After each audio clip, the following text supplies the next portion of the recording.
次拍到这种群像戏，大家在一块儿的时候，真的像一家人。很多群像戏大家会觉得好看，也是这个原因，因为演员之间的那种信任感已经建立了，大家都在一个很轻松的一个状态里面，然后彼此在交流。对于我来说，我觉得最难的一个点是，我是一个南方的孩子，然后我要去饰演一个在北京长大的这样的一个北京小爷的一个形象。所以在前期的话，我跟我的台词老师，其实我们有偷偷的溜到后海，然后去看那些北京的老大爷打牌，那个画面其实特别的生动。当我看到那个场面的时候，我的脑海里面一下子就有春生的那个形象了，那种北京人的那种劲儿，然后以及他们说话的那种语调。在刚开始的时候，我有一个很困惑的点，就是我老问导演，我说导演，我说北京人说那个嗨，哎呦喂，呵，我说到底在什么时候说呀？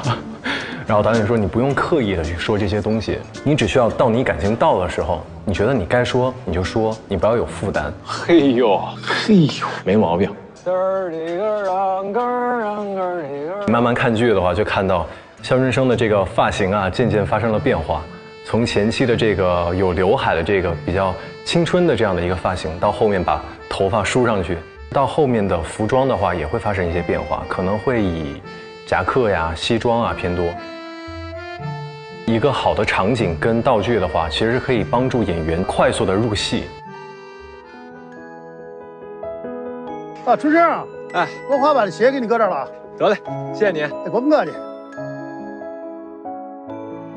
其实当时我记得那一场戏是我们开机前2天拍的戏，把什刹海那儿给围起来了，就围了一个小范围给我们拍，我就觉得很不可思议。然后当我到那儿的时候，我觉得不用我去多想，当我穿上戏服，穿上我的冰鞋，我站在那个什刹海的冰场的时候，我就已经是那个人了。所以其实这就是道具跟场景帮助到演员的部分。有一场是，我记得春生受伤之后回到北京，被人从火车上抬下来，然后在那个车站见到姐姐的那一刻，我记得那场戏我拍得非常非常的难受。春生在我的印象里面，他是一个这么要强，然后以及这么骄傲的一个人，那一刻的窘迫跟他内心的那些情感纠结，其实是很难很难的。所以我前面几条的时候，我一下那火车见到我姐姐，我的眼泪我就止不住了。然后我跟我姐姐就说，我说你别看我，然后我姐说你也别看我，因为我们俩就一看就要哭。我说别看别看，你看我现在的还有点激动。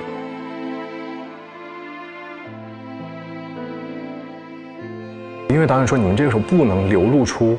就是真的感情，姐姐会担心，你也会担心，所以我们俩就忍，一直忍，忍到我姐姐把我推过来，然后推走的时候，我们俩唰一下就下来了。回家啊，回家，我们回家。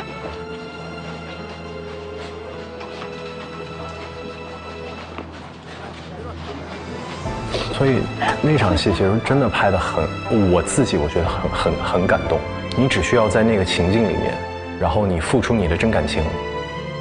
这个戏就流动起来了。我回到北京之后，然后我看见我爸的卧室，然后空空如也，然后他也不在了。我看到他床上有他的那个徽章，啊，那场戏拍得我真的很难受。是。我觉得是剧本，然后跟导演他对于这个场景的把控、氛围的把控，然后以及对手演员帮助到了我。你好，我叫肖春生。